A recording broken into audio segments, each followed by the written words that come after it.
అందరికీ నమస్తే. రోజుకి 24 గంటలు, అది నాకైనా మీకైనా మన రాష్ట్రాన్ని దేశాన్ని పరిపాలించేటటువంటి గొప్ప నాయకులకైనా. అయితే ఈ రోజుకు 24 గంటల్లో ఒక 2 గంటల సమయం చాలా కీలకంగా ఉంటుంది. గొప్పగా తయారైనటువంటి వాళ్ళందరూ కూడా 24 గంటల్లో ఆ 2 గంటల సమయాన్ని ఎంత అద్భుతంగా ఉపయోగించుకున్నారనే దాన్ని బట్టి వారి భవిష్యత్తు మొత్తం డిపెండ్ అయి ఉంటుంది. దాన్ని చాలా సందర్భాల్లో చాలా రకాలుగా మనం వాడుకుంటూ ఉండొచ్చు. చదువుకు వాడుకుంటారా, ఆరోగ్యానికి వాడుకుంటారా, ఇంకా వేరే దానికి వాడుకుంటారా అనేది వాళ్ళపైన ఆధారపడి ఉంటుంది. మీకు ఇప్పటికే నేను చెప్పేది అర్థమైంటుంది. దాన్నే మనం బ్రహ్మ ముహూర్తం అంటాం. అంటే నిద్రలో లేచిన మొదటి 2 గంటల సమయం చాలా కీలకమైనది. అది 7 గంటలకు మీరు నిద్రలేస్తే 9 వరకు చాలా కీలకం. 5 గంటలకు నిద్రలేస్తే 7 వరకు చాలా కీలకం. 4-4:30 మధ్యలో నిద్రలేస్తే చాలా అద్భుతమైనటువంటి ముహూర్తం. గొప్ప విజయాలన్నీ అక్కడి నుంచే ప్రారంభమవుతాయి. అంటే నిద్రలేసిన మొదటి 2 గంటలు ఎందుకు అంత కీలకం అంటే అది ఒక మెంటల్ పవర్గా కానీ ఒక ఫిజికల్ పవర్గా కానీ చాలా ఉన్నతమైనటువంటి స్థాయిలో ఉండేటటువంటి సమయం.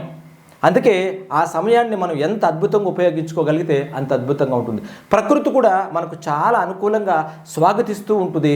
ఫ్రెష్ మైండెడ్తో, ఆక్సిజన్తో నీ మైండ్ చూడండి ఒకసారి, ఆక్సిజన్తో పూర్తిగా నిండిపోయి ఉంటుంది. ఆ టైంలో ఫుల్ ఎనర్జెటిక్గా ఉంటుంది. ఎందుకంటే నువ్వు దాదాపుగా 6, 7, 8 గంటలు నిద్రపోయి లేస్తుంటావు కాబట్టి, అది ఉదయపూర్వం లేస్తావు కాబట్టి 4-4:30 మధ్యలో కానీ లేగలిగితే చాలా పవర్ఫుల్గా నీ మైండ్ వికసిస్తూ ఉంటుంది. ఈ టైంలో మీరు ఏం చేయాలా, మీరు కాస్త మెడిటేషన్ చేస్తారనుకోండి, ఇంకా ఉన్నదాని పవర్ని ఇంకాస్త ముందుకు మీరు పెంపొందించుకోవడానికి అవకాశం ఉంటుంది. అదే రకంగా మీరు ఆ టైంలో కానీ మీకు జాబ్ అవసరం అనిపించింది అనుకోండి, మీరు చదువుకున్నారనుకోండి, అద్భుతం. దానికి మించినటువంటి గొప్ప ఆఫీసర్లు అందరూ కూడా ఈ సమయంలోనే తయారవుతారు. లేదు నాకు ఫిజికల్ కన్నా మనకు ఫిజికల్ పవర్ ఎక్కువగా కావాలనుకున్నాం అనుకోండి, ఎక్సర్సైజ్ చేసుకునేటటువంటి వాళ్ళు కూడా ఉంటారు.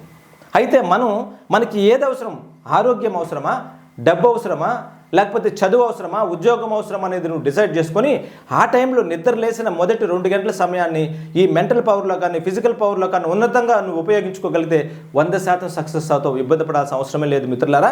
నోటిఫికేషన్ అతి త్వరలో ఇవ్వబోతారు. మీరు పుస్తకాలు తీయండి. తిరుపతి శ్రీ ప్రజ్ఞ స్టడీస్ యాప్ డౌన్లోడ్ చేసుకుంటే అందులో ఉండేటటువంటి రకరకాలైనటువంటి పరీక్షలను మీరు రాయగలిగితే అప్డేట్ ఇన్ఫర్మేషన్తో మిమ్మల్ని ఉద్యోగస్తులుగా తీర్చడం మా బాధ్యతగా గుర్తిస్తాము. Good luck.